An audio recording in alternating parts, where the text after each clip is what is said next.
Hey everybody, welcome back to the Making Space podcast, where we are exploring how the physical spaces we inhabit in the church and outside of the church and all spheres of life influence and impact and shape our formation as followers of Jesus. And we're so glad you're joining us. I am Jay Kim, and as always, I am here with my dear friend and co-host, Benjamin Windle. Benjamin, how are you, man? I'm doing so well, and I've been loving our time together on this podcast. Jay, you're the greatest co-host. It's amazing. I feel like I'm getting smarter just co-hosting this podcast. I don't know if that's reality, but it's at least how I feel. Exactly. I'm gonna believe it. I'm gonna believe. I know what you mean, true. and I mean you're in the Bay Area. Yes. Your team now, your basketball team, has gone from just like, I mean, now they're a dynasty, right? Yes, we have been, but now the world knows. Now the world knows. Yeah. That's awesome. Well, I'm so looking forward to today. In this podcast, we've been looking at research from Aspen and Barna around why physical spaces matter and how they play into our spiritual formation. And I mean, let me summarize some of the numbers and research in this sentiment. Place matters. And in a transient society, it matters a lot. In a digital world, physical place and space really matters. So space and place, our physical environments, I mean, they're often a visual expression of something much deeper, culture, values. And so we're asking, how can we be intentional? I mean, in our homes, churches, places of work, and in this first season in particular, we're taking a deep dive into the idea of making space for welcome. I love that. What it means to create spaces where people can feel a sense of peace and calm and comfort and safety. And so, hey, before we get into this episode, we do want to let everybody know that this podcast is just a small piece of a much larger project that Barna has partnered with Aspen to do around this topic. So if you're curious and you want to learn more, we sure hope that you do, about the topics that we discussed today, make sure you check out the Making Space Journal series. You can get Journal 1 right now. It's titled Making Space for Inspiration. Just go to barna.com/Making Space. Or if you're a Barna Access Plus subscriber, you get immediate access to this journal and future ones that will be made available right away as we release them. Yeah, lots of great stuff there. I want to get us into our conversation today because we are not talking to just one. We are talking to two wonderful, amazing, thoughtful guests today. We are speaking with Dr. A.J. Swoboda and Sara Joy Proppe. First, Dr. A.J. Swoboda is Assistant Professor of Bible Theology and World Christianity at Bushnell University. He also leads the Demon program around the Holy Spirit and leadership at Fuller Theological Seminary, my alma mater. He's the author of a number of books, including the award-winning Subversive Sabbath. His most recent book, After Doubt, is also an incredible work. He and his family live and reside and work in Eugene, Oregon. And Sara Joy Proppe has a passion for cities and for stories and for the church.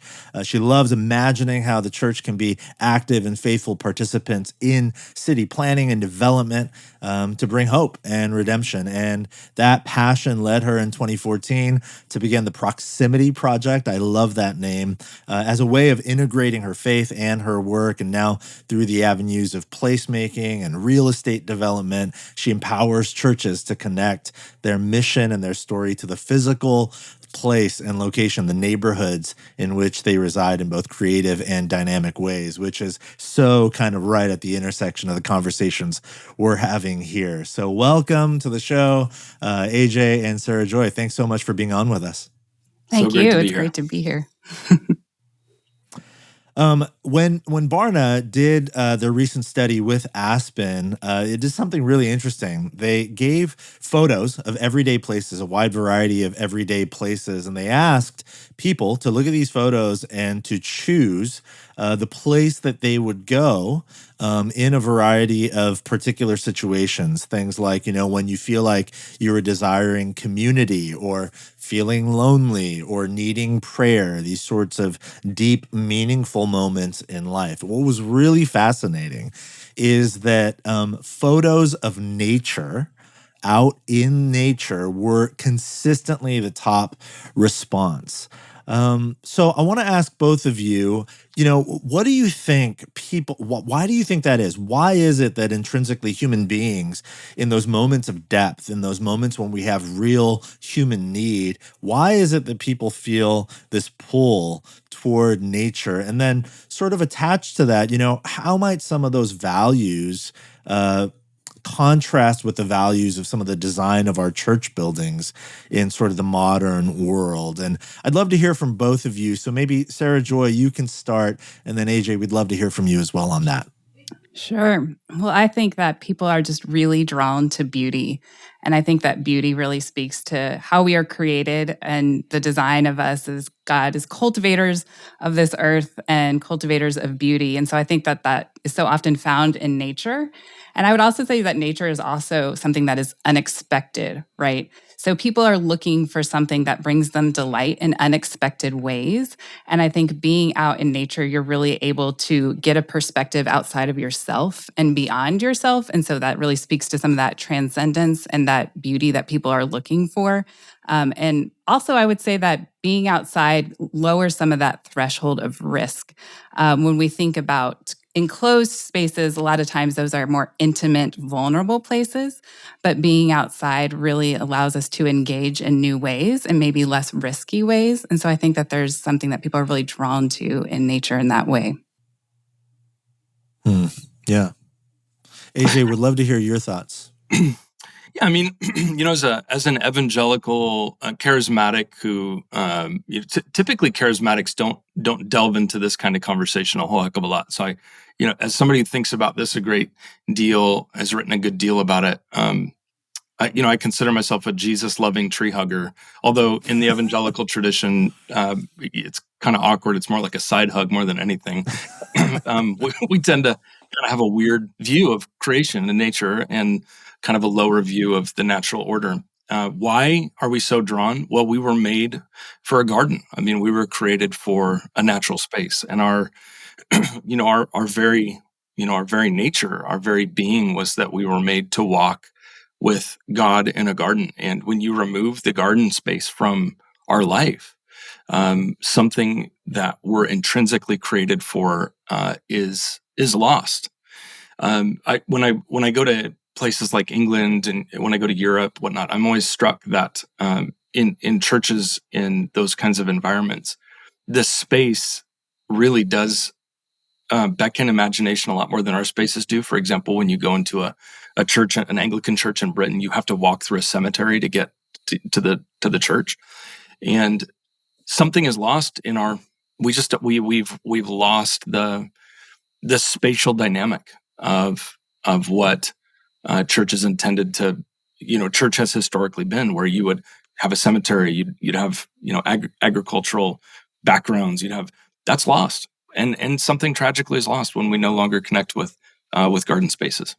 But we were made for it. That's my point. We were made for a garden. I lived in Peru for a year, and one of the things with the church that I was there is they put so much emphasis on cultivating just a beautiful garden in an otherwise very dusty place. And it was such an invitation to the community to experience the beauty of Jesus and who he is. And that was such a part of their mission as a church there. It was such a beautiful thing to be a part of.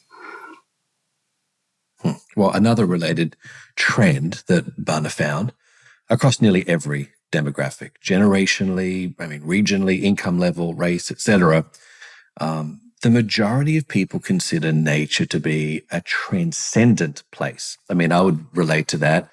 Coming from Australia, our beaches truly are kind of a transcendent place. And I think many of us could probably resonate with moments that we have in nature that we say, wow, that was something very special.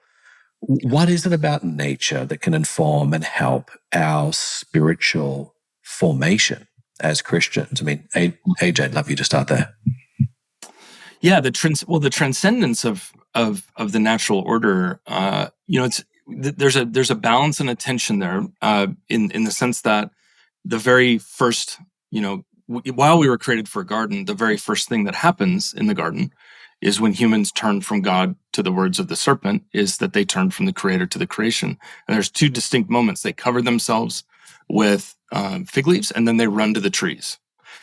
Paul would later in the book of Romans talk about how humans, when they've turned from God, turn towards the creation, and their hearts are now embedded in just the natural order. So why do we long for creation as humans? Why do my atheist neighbors long to hike as much as anybody? I do think there's an element of this conversation where we need to find transcendence in something, and if we don't find it in God, we'll find it somewhere. But there's nothing like going on a hike, being outside, and having an awareness of the same fingers that created Saturn created these trees. For the Christian, it is a transcendent experience. It's out of this world, or I should say, it's in this world. But what does God do with Abraham in Genesis 15 when he's reminding him of the covenant? He says, "I'm going to take you outside. Look up at the stars. Let me remind you of how big I am by looking at the stars." That's a transcendent experience, to look up and see all the stars and recognize how small you are. No doubt God was humbling Abraham, but God was also speaking to Abraham through the creation. And so God does speak through the created order. What's your favorite natural scenery, AJ? What speaks to you the most? Our chickens. We've got 12 chickens in our little urban farm here. Chickens keep coming up in these conversations. How many chickens do you have? We have 12, and they're all named after Star Wars puns. So, Awesome. Hen Solo. I could go on for a long time. A number of them. But here's what I love about the chickens. My favorite part about the chickens is that my son knows the names of the chickens that feed him for breakfast. The chickens are not separate from. They're not unnamed creatures. So my son has compassion on the creatures, and I love just the very simplicity of having some garden, some poultry space connects you to the ground. So I love that. Our chickens. I could go down that topic for some time. Yeah, that's interesting. Chickens. Sarah Joy, switching subjects a little bit here. You've worked with a lot of smaller churches on a budget. Okay. So what are some of the preconceived notions that people hold of natural spaces, and how can churches intentionally design nature into their spaces to be a place of welcoming and rest? Yeah, it's one of my favorite things to talk about. And unfortunately, I think that natural spaces oftentimes are seen as secondary importance with churches, because in a lot of ways, there's a assumption that these spaces don't necessarily communicate directly about Jesus and who he is, right? But as we're talking, even in this discussion now, nature so clearly does communicate those things. We just have to do the work and the language of cultivating people to understand that, right? And so I think that, oftentimes it's secondary importance. And also, let's just be honest, that natural spaces are harder to control. And churches like being able to have some of that control, right? But when you open it up to let nature do its thing a bit, to let people engage with a space in ways that maybe perhaps aren't as regulated, you don't always know what you're going to get. And so there's, again, some inherent risks in that. And I think, too, unfortunately, a lot of times those natural spaces are often considered afterthoughts, simply because, again, churches do a lot of work around designing the interior of their property for their programs and their missions and all of that, which is all very great and good. But then they forget that the exterior of their property actually does speak very much about who they are and their vision of the world and their mission as a church in their local community.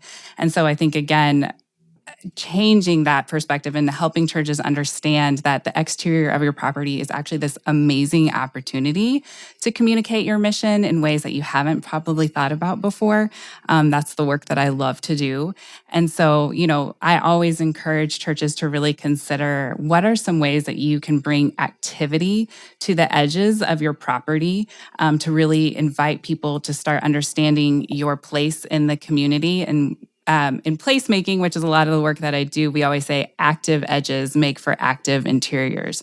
So consider what are ways that you could develop gardens that are close to the public sidewalks, that are close to the parking lots, close to the places where people walking by might actually be able to actively engage.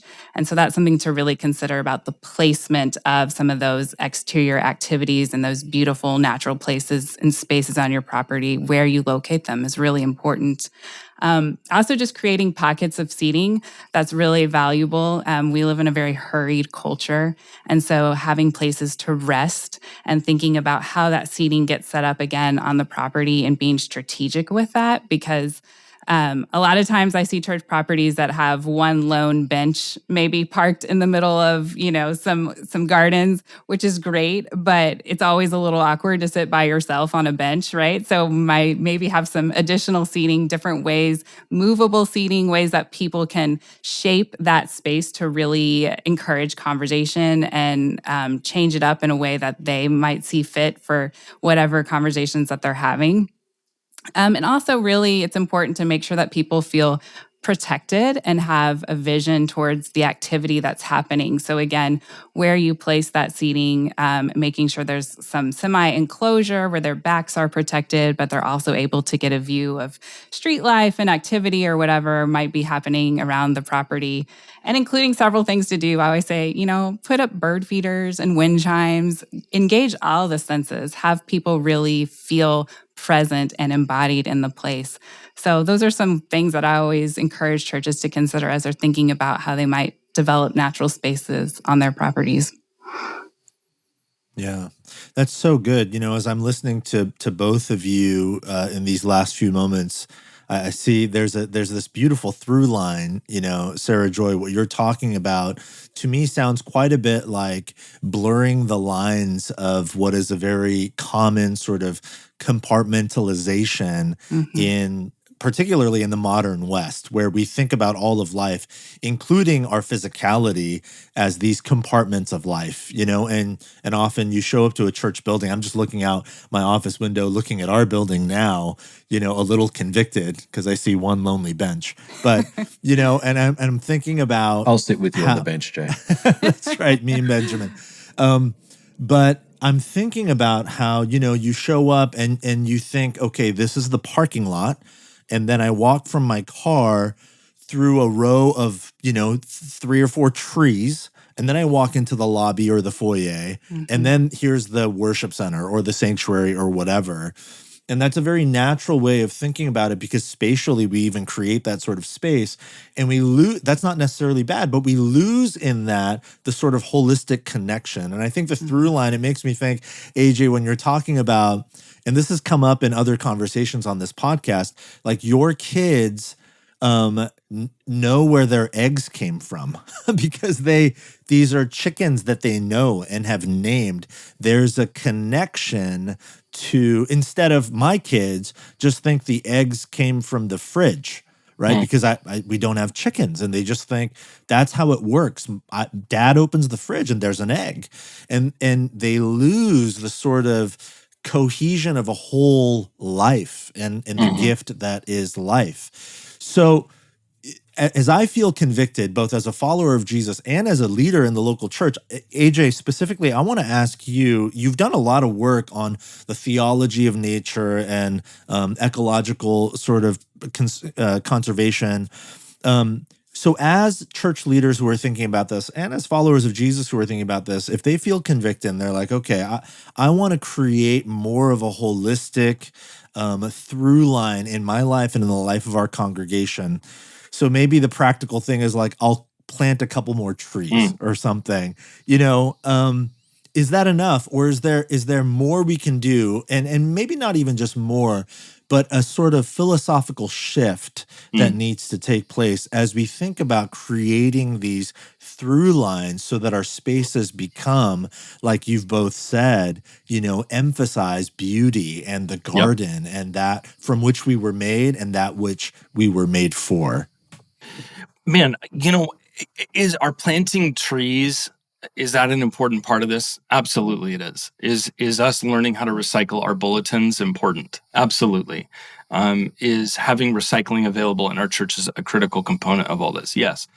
More often than not, I think that those types of things deal with symptomatic issues rather than the disease. There's a deeper undercurrent that's more difficult to deal with.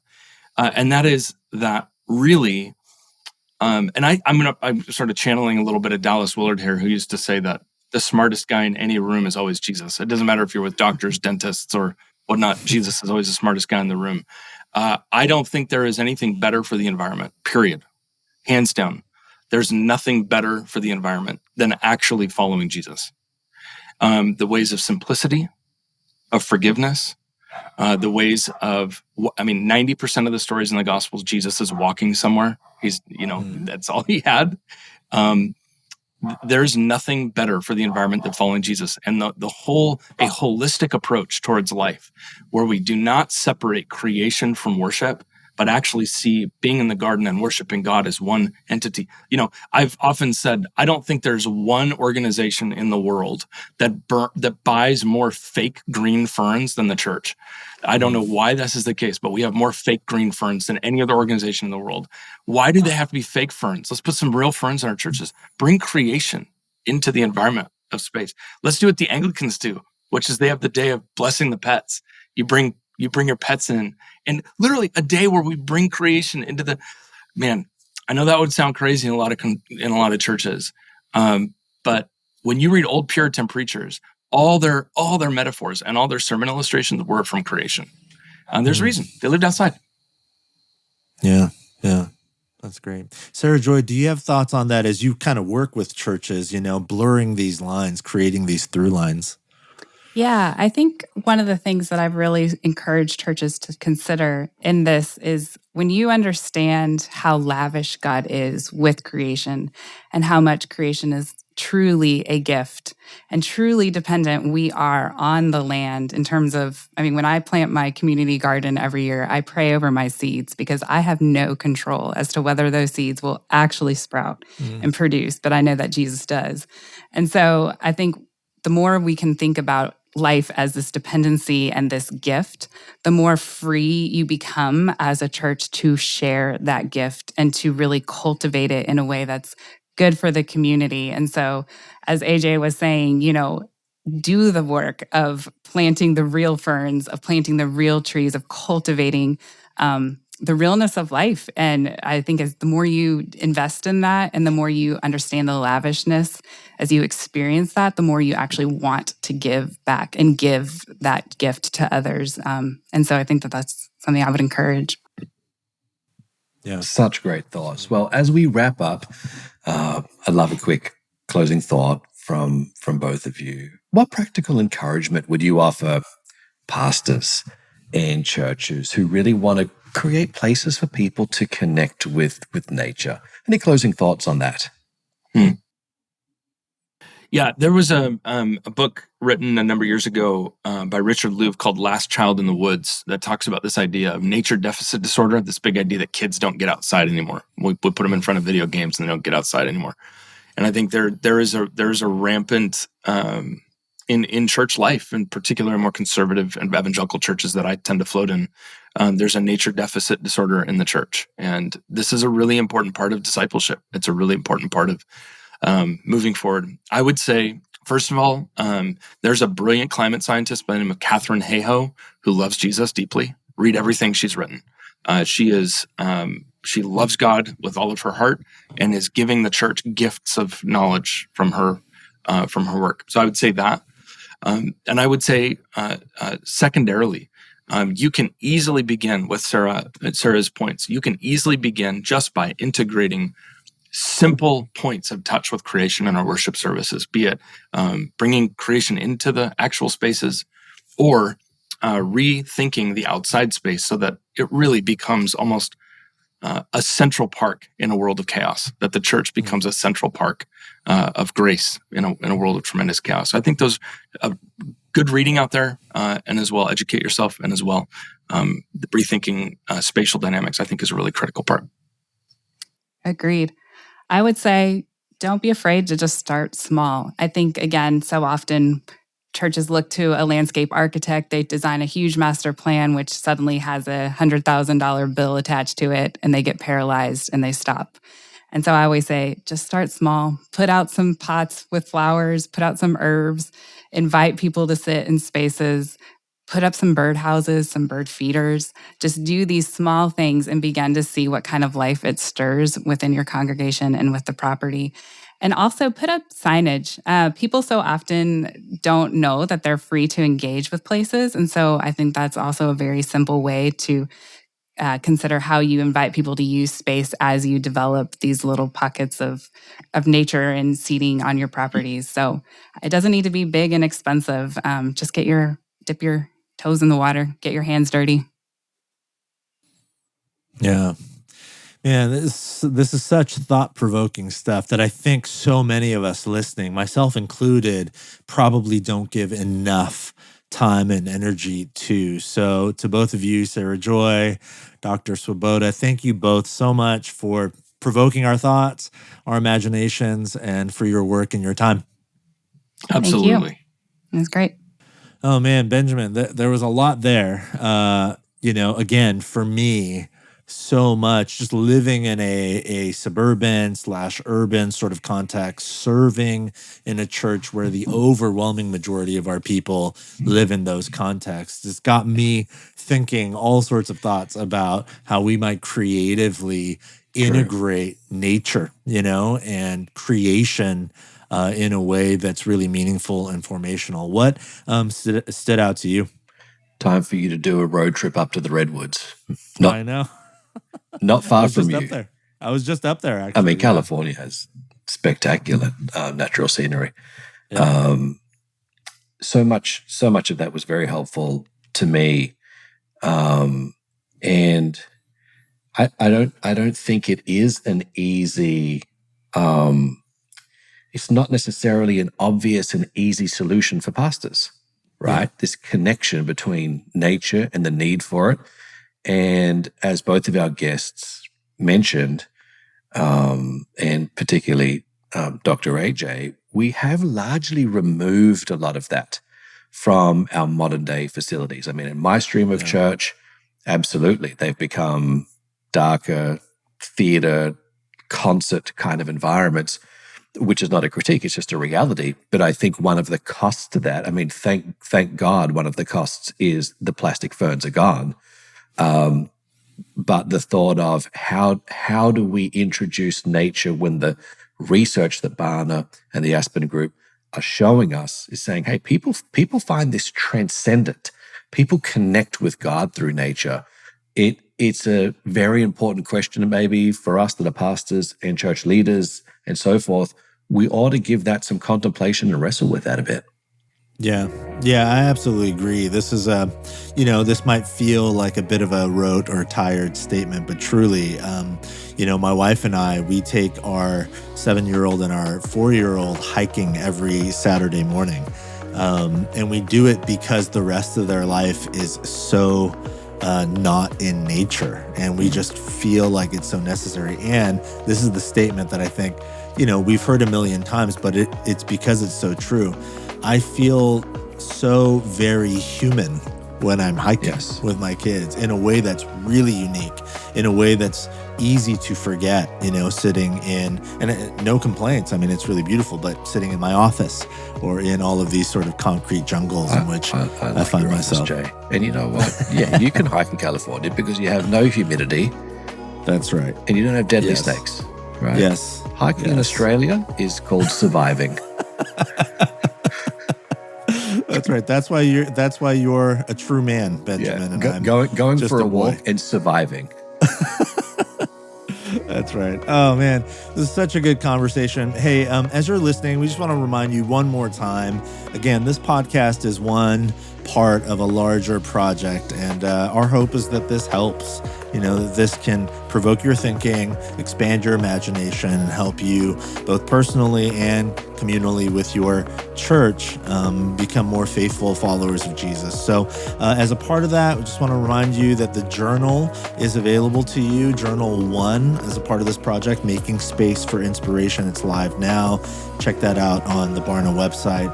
And thank you again all for listening. Again, this is a newer podcast, so if you've been encouraged or you're learning from this, we'd ask you, if you're willing, leave a review, share it with your friends, and keep listening. That's probably the most important thing. So thanks again for joining us today, and we will talk to you all very soon.